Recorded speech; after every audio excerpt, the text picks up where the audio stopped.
Hey, what's going on guys? My name is Silent Core and welcome back to building the dream gaming and YouTube setup. So that's what we got over there so far. If I do that nice pan over there. So today it's going to be quite a big episode. We're going to be making this look just generally a lot nicer. I've got a bunch of new products to show you guys, and but first I'm going to be taking you through my kind of morning routine. So this morning routine is something that I do absolutely every single morning, and it's something that I have to do to be able to just sort of wake up and get in that general mode and want to be able to record videos, want to be able to work, and just generally get in the state of mind to be able to do that. So this is my morning routine.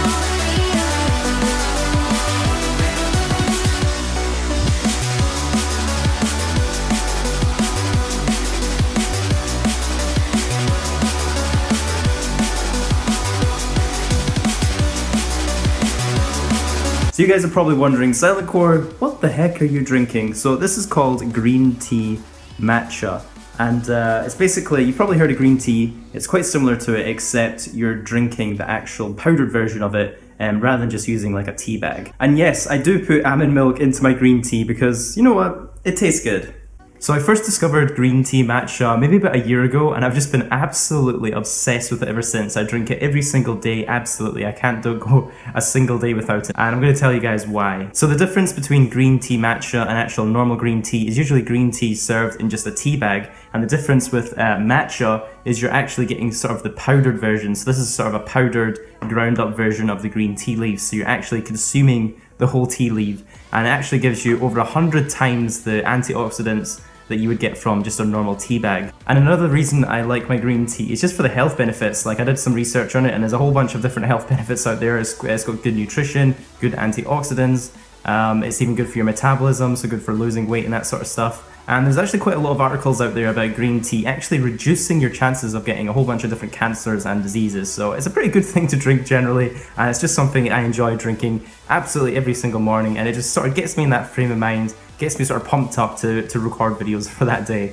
And in fact, I think if any of you guys are interested, I'll have a link somewhere in the description so you guys can check out some of the health benefits of green tea. I'll put that down somewhere in the description. Alright guys, so I've now got my tea. It is now time to get started on this setup for the day. So let's get started on this episode, guys. So guys, the first product I'm going to be showing you in this episode was actually suggested by you guys. So you guys suggested this one. In fact, I think there might have been one or two of you guys comment on my videos, maybe just a couple of you, not many.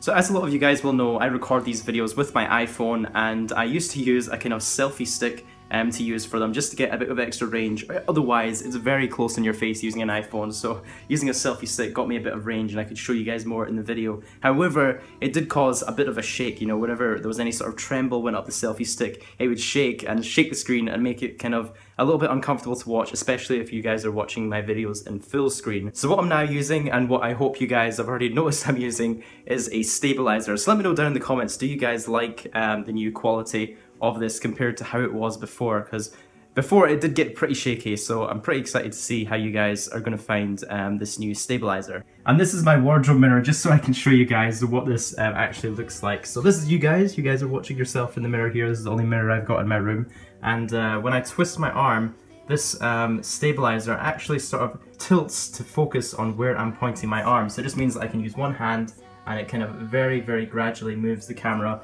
to keep it nice and stable. And it means if you have any sort of tremors or shakes in your hand, it doesn't really go through to the video, so it keeps it pretty stable. And this gadget is a pretty high-tech thing. I've never seen anything quite like this thing. I absolutely love it so far. And there's also two modes, so if I hit this button I can go into the next mode, which is kind of like a fixed mode. That means that I can move my arm and it'll keep this completely steady I mean, look at that. You guys are just staying fixed there. The only weird thing is it kind of like drifts over to the side, I've noticed. But yeah, I feel for the most part I'm going to be using the kind of tilt steer mode for this one, especially for filming myself and for these videos. And if you guys are interested in picking one of these up, this one actually came from Glide Gear. Again, I'll put the link down in the description. I'll try and put all the links of products I feature in my videos down in the description if any of you guys are interested in checking them out, because I know a lot of you guys that watch these videos are interested in, you know, building your own setups and kind of getting a bit of inspiration for your own setups maybe. So I'll put all those down in the description for you. The only bad part about the stabilizer I've noticed so far is the fact that you need to buy a separate adapter, I guess, to use it with your GoPro. It can actually be used with your GoPro or your iPhone, the stabilizer. So it's a little bit frustrating having to buy that part separately. But otherwise, absolutely love it. I hope you guys enjoyed the sort of improved video quality. Hopefully it's not as shaky as it was before. So let's get on with the setup. Hope you guys don't mind. I'm going to finish my green tea before we get on this next part. It's good stuff.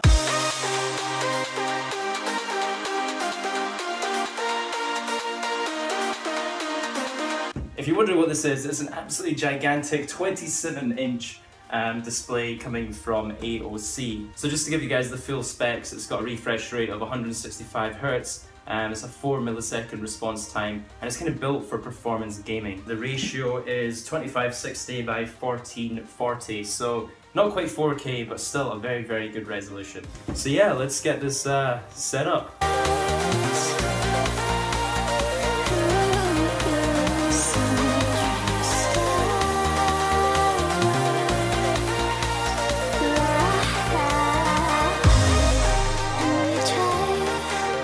So guys, I was going to use the instructions to put this thing together, but yeah, not really quite sure. Okay guys, so we've ran into a little bit of an issue. Let me show you guys. So this is the monitor here. These are the cables that were provided. This is the base and also the stand that all connect together. And these are also the screws that connect the stand into the monitor. But the screws I have been provided with are actually way too small. As you can see, the screw literally pops in and out. It doesn't even screw in. If I use my screwdriver on here as an example, look at this screw. It just falls in and out. This is never going to hold the monitor up. So to be honest, I don't really know what to do about this. I've just called up the manufacturer and they said they've never heard of this problem and they don't even know if they have any spare screws available. I did a search online and it looks like other people that have got the exact same model of my monitor have had this problem before and they have been given the wrong screws. So I'm not exactly sure what they're going to do about this, but it means that I'm probably going to have to finish this video a different day, which is a little bit annoying because I wanted to get this video up this weekend. A few inches later. What's up guys, so this is the next week. I managed to get in touch with AOC and they sent me over some screws for the monitor. So let's do this.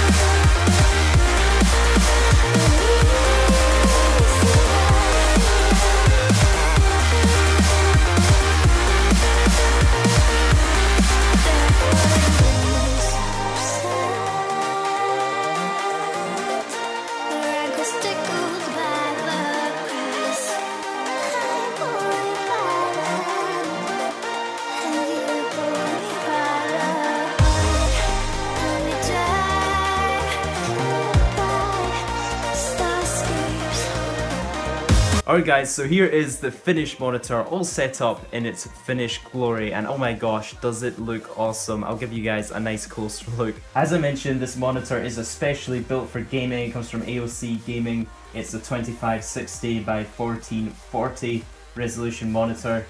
The response time is a good 4 milliseconds grey to grey, and the refresh rate is a very good 165 Hz. So guys, my plan is, this is going to be my main gaming monitor. I also have a double monitor set up over there you'll see, but that double monitor is actually going to be my sort of workstations, any sort of editing, emails, that stuff's going to go over there with dual monitors. And then this one is going to be my dedicated gaming monitor, just because this one is especially built for it. Now ideally I would have this as all my monitors, but this is quite a high-end, very expensive monitor, so having like a dual or a triple monitor setup would be a very expensive setup. But I'm pretty happy to have this monitor as my dedicated gaming monitor, and especially when I get a custom PC built, it's going to be absolutely awesome for taking advantage of that. So if any of you guys watching this are like me and are looking to upgrade your monitor setup, I'm going to give you guys some tips on what to look out for. So first of all is the size. Now, despite what the ladies might tell you, bigger is not always better when it comes to computer screens. You know, you don't want anything too big, especially for competitive gaming. When you're looking at the screen, your eyes are going to have so much to focus on.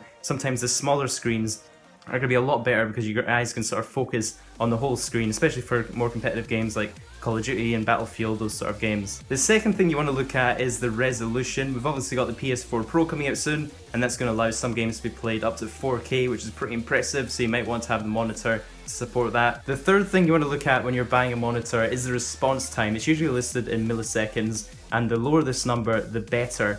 And if it's anything too high, it might cause some sort of ghosting issues on screen. This monitor is actually 4 milliseconds. I believe anything 4 or below is a really good response time. And the fourth thing you want to take a look at is the refresh rate. This is going to be the one that's listed in Hertz, or HZ for short. The refresh rate is basically the amount of times that your screen has to refresh to display a new image, and this number is actually better to have a higher number. I'd recommend anything above 144 Hz. This monitor is sitting quite well at 165 Hz, so it's definitely a little bit above average. I have actually seen some high-end monitors coming out recently with up to 185 Hz refresh rate, but anything above 144 is going to be good for gaming. So I just want to throw it out there, guys, I am not a monitor expert. I've only really just started looking into this recently for obviously building my setup, so I hope those tips sort of help you out when you're looking at purchasing your gaming monitors for your setup. And I'll obviously put a link down in the description to this monitor and everything else featured in this video if you want to check them out. So I've just been editing this video and I realized I completely forgot to film an outro. So I hope you guys enjoyed the video. I'm also going to have the 2 winners of my competition